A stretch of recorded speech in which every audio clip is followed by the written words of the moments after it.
No Indian alive dares to think too much for the past. The bones of my people are crying. Our people never had a chance. The soldiers attack us in our homes. They kill our little boys, little bitty girls, and rode away laughing. That's what gets me. Hi, I'm Stephen Lewis Simpson, the filmmaker behind the feature film Neither Wolf Nor Dog, which is based on the best-selling novel by Kent Nerburn. It's a classic Native American novel following the journey of three men through the heart of Lakota country, principally a Lakota elder played by Dave Baldeagle, who was 95 when we filmed, and Christopher Sweeney and Richard Ray Whitman, and an amazing cast of Native actors. And the film recently premiered at the Edinburgh Film Festival to an extraordinary audience response. A lot of laughter and tears through the movie, which was very beautiful. But now we're at the point of trying to get it out more widely, and the film business struggles somewhat in terms of responding to serious quality cinema. They want silly popcorn movies, and so, we could, trawl festivals for a year, trying to build up a profile, but then it's going to just delay the film getting out into the world. And independent film distributors have a pretty lousy record at getting films out more broadly than just the major population centers like New York, Chicago, LA, that sort of thing. I put it in perspective, the IFC Independent Film Channel Distribution, that are one of the best distributors of indie films, perhaps 25% of their films gross less than $10,000 in the United States. And that basically means about 1,000 people going to see it, just mainly in the main population centers.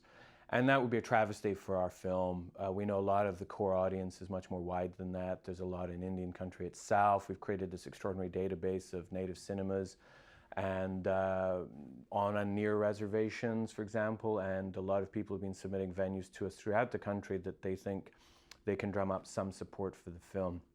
And so we're trying to create a multi-tiered distribution, have the resources to where we can hire in a conventional distributor to handle those main population centers so that we can get the film on the map through reviews in the main newspapers, New York Times, LA Times, those sorts of things.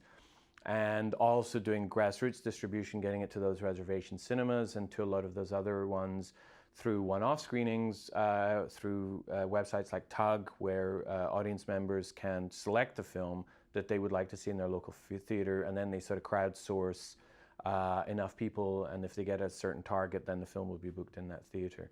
We're also hoping to do, for example, a lot of special screenings, hopefully Native Heritage Month in November, at museums, libraries, theaters all around the country. Special events tied in with Heritage Month would be a wonderful thing for us to do. And it's a remarkable film, very, very proud of it. The feedback that we've been getting is that something that really needs to be seen very widely. Very sadly, Dave Baldeagle passed away a few weeks ago. It made headlines around the world, and he died at 97 years old. But fortunately, he managed to see the film before he passed, and he was incredibly proud of it. Basically, he said to me afterwards it was the first film he'd been in about his people that told the truth. And that was deeply, deeply moving to me. And so we're planning a structured distribution more in the conventional model, starting off with theaters because we want people to see it in theaters. When I saw the reaction at Edinburgh, I realized that that's really the best way to go. And so and after theaters, then DVD, and then down the line online and those sorts of things. But the first way to buy it on DVD will be by supporting the Kickstarter, and people who supported previous Kickstarters will get it even in advance of this Kickstarter. And then it'll be maybe a couple of months or something like that after that, we'll be conventionally releasing it on DVD. And that's, as I say, to entice people to go into theaters, but it also becomes harder for us to book it into theaters. If we go to a cinema in LA, and especially when it's a small film, and they say, well, hold on, how are we going to attract an audience in when people can already buy it on DVD? So it's important for us to, preserve that structure for it. And we're going to have a sort of great bunch of incentives here, and we're hoping that perhaps some other institutions will like to sponsor the distribution.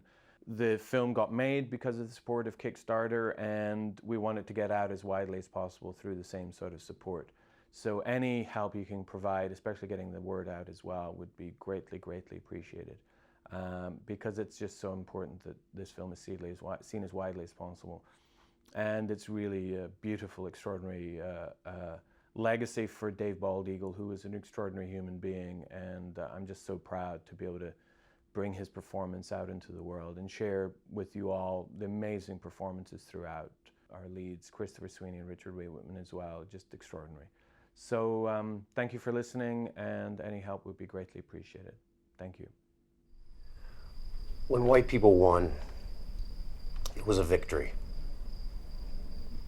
When we won, it was a massacre. When they fought for freedom, it was a revolution. And when we fought for freedom, it was an uprising.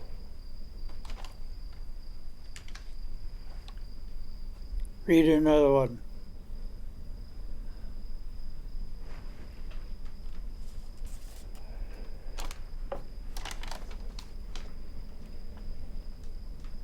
It's a good idea to stay quiet around white people.